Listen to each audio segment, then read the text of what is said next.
म्हणतायत सगळेजण म्हणतात शिवाजी महाराज दुसऱ्याच्या घरात जन्माला आला पाहिजे, भगतसिंग दुसऱ्याच्या घरात जन्माला आला पाहिजे. तुम्ही लढा, आम्ही घरात बसून दर घेतो, काय करायचं ते करतो. ही जी भावना आहे शेतकऱ्याची, त्यामुळे शेतकरी हाच पहिल्यांदा मी तुम्हाला सांगतो शेतकऱ्याचा वैरी आहे. शेतकरी जर लढायला शिकला, रस्त्यावर यायला शिकला, तर ह्या व्यापाऱ्यांची बिशाद नाही, या दलालांची बिशाद नाही. त्यांना कधी आपण पायाखाली तुडवून मारून टाकू हे त्यांना सुद्धा कळणार नाही.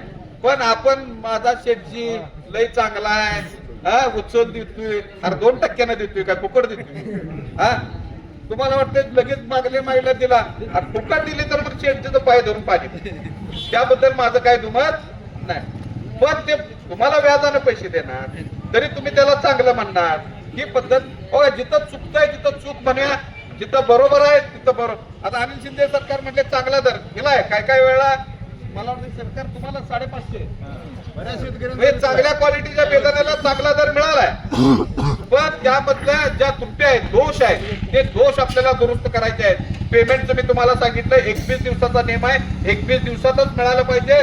22वा दिवस गेला तर व्याज मिळालं पाहिजे, 2% व्याज मिळालं पाहिजे. यासाठी लढूया पुढच्या टप्प्यात, बरोबर आहे का? बेदाना बॉक्सचे पैसे मिळालं, अर्धा आपल्याला मिळालंच पाहिजे, यासाठी लढूया का? लढूया.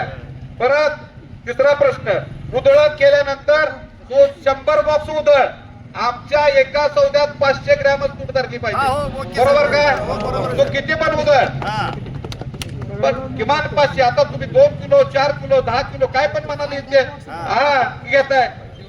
हे 3 प्रश्न तुम्हाला सांगतो, सांगली, तासगाव आणि पंढरपूर बाजार समितीच्या अखत्यारीतले आहेत.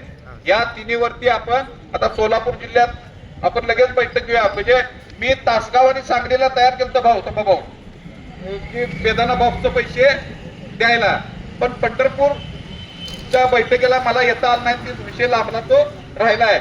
आता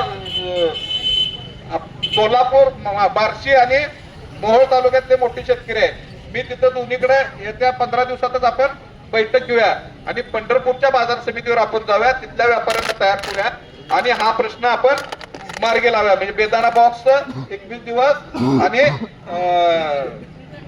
उधळण 500 ग्रॅम, बरोबर. दुसरा प्रश्न, आयात निर्यात धोरण हे राज्य केंद्र सरकारचं आहे, मोदींचं आहे, मोदी सरकारचं धोरण आहे. आता ते आम्ही ठरवलं की द्राक्ष बागायतदार संघानं ही पहिल्यांदा चोरी पकडली, त्याबद्दल द्राक्ष बागायतदार संघाच्या संचालकाचं मारुती नाना चव्हाण असतील, दत्ताभाऊ पाटील असतील, यांचे आपण टाळ्या वाजून अभिनंदन करूया. त्यांनी चोरी पकडली, त्यामुळे आज चोराला चोर म्हणता आलं. पण या पुढच्या काळात आपल्याला बेदाण्याची किंवा द्राक्षाची आयात निर्यात धोरण आहे ते आपल्याला बदलायचं असेल तर आपल्याला या देशाचे पियुष मंत्री, आपले वाणिज्य मंत्री आहेत, उद्योग मंत्री आहेत पियुष गोयल, ते मुंबईचे आहेत. तर या प्रश्नावर आम्ही राजू शेट्टी, द्राक्ष बागायतदार संघ, बाजार समित्या, या सगळ्यांचं